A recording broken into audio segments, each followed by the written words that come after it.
Iată o știre foarte interesantă pe care mulți poate ați ratat-o. Kremlinul și Kazahstanul au ambele un compromat împotriva lui Trump, spune un fost șef al spionajului KGB.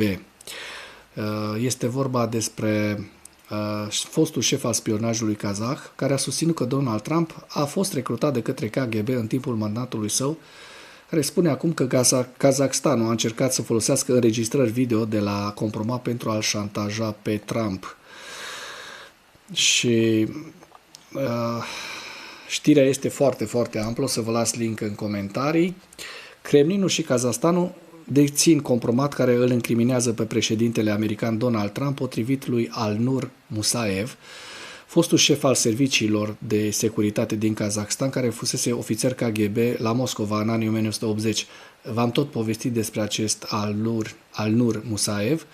Într-un interviu acordat pe 6 februarie, acordat unui program Studia Zahid de la postul de televiziune Espresso din Ucraina, o să vă las link în comentarii și cu acest interviu, Musaev a reiterat o afirmație pe care a exprimat-o public ani de zile, și anume: există un dosar al Kremlinului cu materiale video compromițătoare de la șederea lui Trump la hotelul Ritz-Carlton din Moscova din 2013. Trump venise la Moscova înainte de prima sa candidatură la președinția SUA pentru a participa la concursul Miss Universe.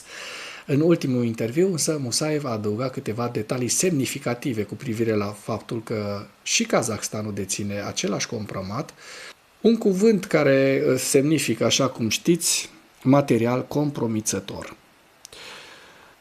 Acesta a repetat afirmația că Serviciul Federal de Securitate FSB al Rusiei deține înregistrări video, probabil de natură sexuală, de la șederea lui Trump la Ritz-Carlton în 2013. De asemenea, el susține că și Comitetul Național de Securitate KNB din Kazakhstan se află în posesia acestor dosare. Deci Donald Trump este într-o situație foarte, foarte proastă. Musaev a declarat: aceste fișiere au fost folosite de către fostul președinte al Comitetului Național de Securitate, Karim Masimov. Da? În timpul unei întâlniri cu secretarul de stat al SUA, Rex Tillerson, în Statele Unite, întâlnirea a avut loc în octombrie 2017.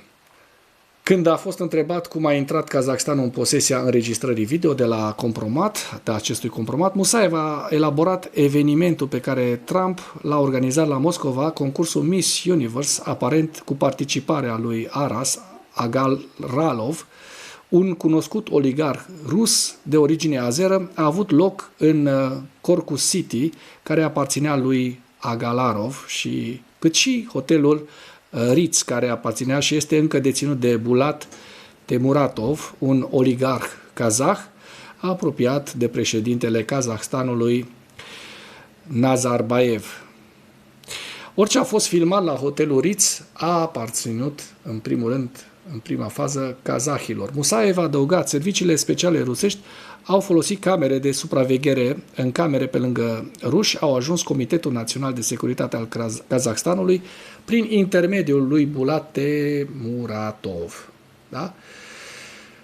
Deci Donald Trump se află într-o situație foarte, foarte ingrată în acest moment. Dacă ies toate aceste lucruri, dezvăluiri, și se adeveresc, înseamnă că și serviciile din Statele Unite ale Americii sunt praf, sunt praștie, înseamnă că și sistemul judiciar din Statele Unite este mult mai prost decât cel din Europa. Și de-aia Statele Unite ale Americii a ajuns să cadă în mâna unui astfel de trădător de țară. Efectul a fost complet opus, a spus Musaev. Probabil vă amintiți ce evenimente au avut loc în 2022. Poporul kazah de acolo s-a revoltat din cauza deteriorării condițiilor materiale. Unele clădiri au fost distruse. Rusia și-a trimis divizia Pskov pentru a asigura securitatea. Cel mai important, a avut loc o ciocnire între Nazarbayev și Tokayev, noul președinte devenind Tokayev. Și dintr-un anumit motiv, Karim Masimov, șeful serviciului kazah de securitate KBN, au fost învinovățit. Musaev a adăugat că, în opinia sa, Vladimir Putin a influențat foarte activ această situație, astfel astfel încât principala victimă să fie Karim Masimov, care a încercat să folosească un compromat pe care Putin îl considera, de fapt, proprietatea sa personală. Vă las link în comentarii pentru că este foarte, foarte interesant. Vă mai spun un singur lucru. Atu al Kremlinului, Trump a fost recrutat drept Krasnov. Da? Vă tot povestesc de Krasnov, vă tot spun despre Krasnov. Multă lume a râs. Iată că nu-i de râs. În februarie 2025, Musaev, Alnur Musaev, a câștigat notorietatea spunând public că Trump fusese păcălit în 1987, ca un potențial atu sovietic, în timp ce Musaev era ofițer KGB la Moscova. Într-o postare pe Facebook din 18 februarie 2018, fostul șef al spionajului kazah, care locuiește acum la Viena, Austria, a scris: Donald Trump este prins în capcana FSB și înghite momeala din ce în ce mai mult. Pe baza experienței mele de muncă operațională în KGB KNB, succesorul kazah al KGB-ului, așa cum spuneam, pot spune cu siguranță că Trump aparține categoriei de persoane ideal recrutabile. Nu am nicio îndoială că Rusia a făcut un compromat președintelui SUA, că de-a lungul multor ani Kremlinul l-a promovat pe Trump în funcția de președinte al principalei puteri mondiale.